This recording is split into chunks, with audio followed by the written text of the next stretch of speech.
Judith Omondi, Ramogi TV. Ramogi, piny owacho osingo keto omenda ne timo nonro mar nono chal mar jo Kenya ewi tuoche mag obwongo mondo mi okony e keto kenge makare mag kedo kod tuoche mag obwongo kod dang'ni mag paro e pacho ka. Odiochieng' ma kawuono piny Kenya oriwore kod piny mangima e dhialo odiochieng' mar jolweny kedo kod tuoche mag obwongo. Akweda, koso ng'eyo kod nok mar omenda gin moko kuom mago ma ineno kaka ohinga e kedo kod tuoche mag obwongo. Simfosokinda miwa mathoth.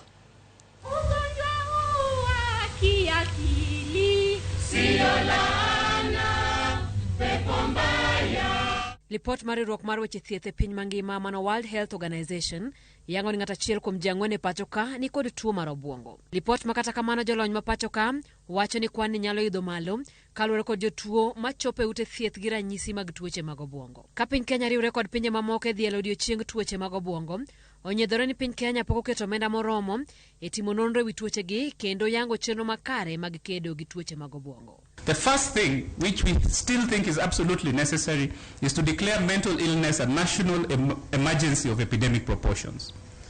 Everybody says it, but we haven't made the declaration. I think it is time. And there are things that come after you make this declaration, because then you have to focus resources to deal with this epidemic. Suicide, substance use, depression, chronic mental illnesses are rampant within this country.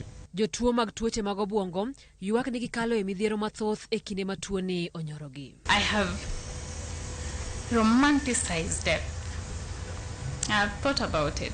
The two main things that made me not go off the ledge were my nephews and nieces and my parents. Because for my nephews and nieces, I'd ask myself, what would my siblings tell their children? But for my parents, the pain of losing a child. Sheila medoni akweda kowuok kuom anyuola kod oganda medo sikogi e ibugo. I hear we are being called yellow lights. Kwa sababu, after yellow lights, the red light. Haujui kutawaka aje.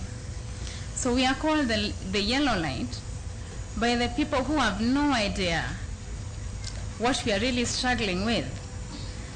We suffer, and if I was to give you my brain for a moment when I'm in that episode, you won't last a minute. Thor mar wach e higani en yudo thuolo maromre mag thieth ne jotuo mag tuoche mag obwongo. Piny Kenya pod odong' chien e chiwo thieth makare ne jotuo. Migawo mar thieth osingo mar medo omenda mag timo nonro kendo thiedho tuochegi. We also need to equip frontline health workers with counseling skills. To support this, we recommend that every county also has a resident psychiatrist to ensure that that support is there. On the same note, we must embrace and scale up community mental health. I'll make sure that I find resources to sponsor that survey so that we use statistics, we use data for the purpose of having the right policy decision in regard to the mental illness in our country. Oganda kore jiwo mondo nyakwe kod hera kindgi kinde duto kendo dhi e ute thieth kinde ka kinde mar pimo chal margi ne tuoche mag obwongo. Simfosokinda, Ramogi TV. Erokamano nyakura mogoda ni wakane yue mar